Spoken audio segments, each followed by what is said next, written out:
अदृश्यम अव्यवहार्यम अग्राह्यम अलक्षणम अचिंत्यम अव्यपदेश्यम एकात्म प्रत्ययसारम प्रपंचोपशमम शांतम शिवम अद्वैतम चतुर्थम मन्यन्ते स आत्मा स विज्ञेयः। આ નથી કરીને પરમાત્માને એ રીતે પણ તું જાણ, પણ જે કંઈ પણ જાણીશ કે જે હું નથી અને જે પણ રહી જાય છે, જે છે પરમાત્મા, જે સચ્ચિત અનંત સ્વરૂપ, સત્યમ જ્ઞાનમ અનંતમ સ્વરૂપ જે હું છું એ પરમાત્મા આવી રીતે અન્વય અને વ્યતિરેકથી જાણવો, એ જ જાણવું છે.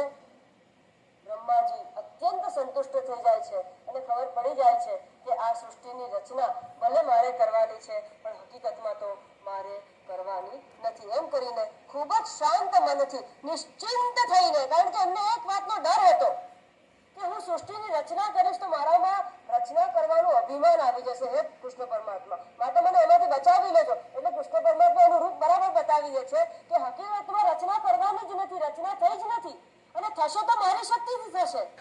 માટે હવે નિશ્ચિંત થઈ જાય છે. આપણે જતા હોઈએ અને કોઈ આપણો મિત્ર હોય, આપણે ખૂબ ડરતા હોય અને કે ભાઈ હું છું ને, you don't worry, I take care of your journey, I take care of you. તો આપણે કેટલા નિશ્ચિંત થઈને આરામથી જર્ની કરતા હોય છે. ભલે એ જર્નીમાં ઘણા બધા અવરોધ આવતા હોય તો પણ પેલા નિશ્ચિંત કરી દીધા. એમ બ્રહ્માજી નિશ્ચિંત થઈ જાય છે. મનુ આદિ સૃષ્ટિની ઉત્પત્તિ કરે છે. મનુ અને શતરૂપા બંને આવે છે અને બ્રહ્માજીને પ્રાર્થના કરે છે, આપે ઉત્પત્તિ તો કરી, હવે અમારું રહેવાનું નિવાસ સ્થાન બતાવો. ઓહો, બ્રહ્માજી પાછા વિચારમાં પડી જાય છે. પણ આ તો હવે આ બ્રહ્માજી છે એ એવા ને એવા નથી રહ્યા. શ્રીમદ ભાગવતજીનું શ્રવણ કરેલા છે, મનન ચિંતન નિધિધ્યાસનથી પરમાત્માને પામી ચૂક્યા છે. જે ક્ષણે વિચાર કરે છે કે ઓહો, આ મનુ અને શતરૂપાને રહેવાનું સ્થાન કયું, અને તરત જ એમના નાકમાંથી કંઈક ઝીણું નીકળી જાય છે. શિશુ વરાહનું શિશુ એક નાનો સૂક્ષ્મ નીકળે છે. જેવો વિચાર કર્યો, મહત્વ આનું છે કે જે ક્ષણે વિચાર કર્યો, શ્રવણથી તપ્ત હતા, પરમાત્મા મય થઈ ગયા હતા. ખરેખર કહું છું, ચકાસજો, માત્ર પરમાત્મામાં અંતઃકરણ સ્થિર રાખ્યું હશે, દરેકે દરેક જીવનનું કર્મ કરતા તો એ પરમાત્મા તમે યાદ કરશો, એની પહેલા તત્ક્ષણ એના ઉપાય રૂપે આવી જશે. બ્રહ્માજીને વિચારે નથી આવ્યો, તરત જ પોતે જ નીકળ્યા વરાહ શિશુ રૂપે અને નાકમાંથી બહાર નીકળીને એકદમ જ ખૂબ સુંદર અને મોટું પર્વતાકાર થઈ ગયું. બોલીએ શ્રી વરાહ ભગવાન કી જય. આ વરાહ અવતાર, આ સુંદર કેશવાળી, અત્યંત સુંદર સોનેરી કેશવાળીથી અત્યંત સુદ્રઢ મોટી મોટી મહાભયંકર દાઢથી એ શોભતા નાકથી કંઈક જાણે સૂંઘતા હોય, શોધતા હોય એમ રસાતળના જળમાં પ્રવેશ કરે છે. અને જેવો એમનો પ્રવેશ થાય છે, અનંત પાણી જે છે એમાં ડોલમ ડોલ થઈ જાય છે.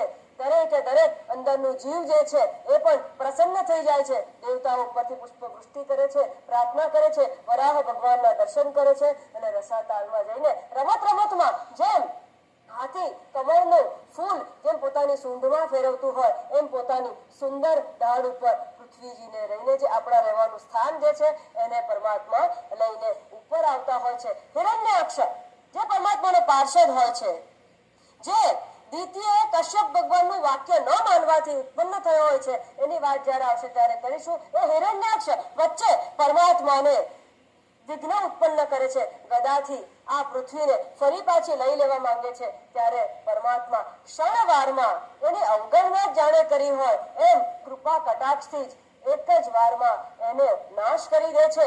એની ગદાથી જે રુધિર એ હિરણ્યાક્ષનું લાગ્યું હોય છે એનાથી પરમાત્મા કંઈક વિચિત્ર જ કેશવાળા લાગતા હોય છે. સુંદર એ પરમાત્મા ઉપર આવે છે, પોતાની પગની ખરીથી એ પૃથ્વીને સ્થિર કરી દે છે અને આ સ્થિર પૃથ્વી સચરાચર આ બ્રહ્માંડમાં ભ્રમણ કરી રહી છે. પૃથ્વીના કોઈ પણ કણને અડશો તો એ પરમાત્માનો આસ્વાદન આપને થયા વગર નહીં રહે. માત્ર આટલું ખબર હોય.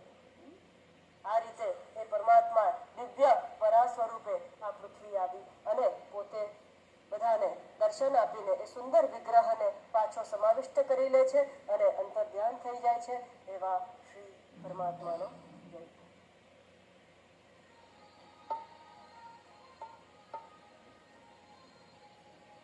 पाके सुंदर बदन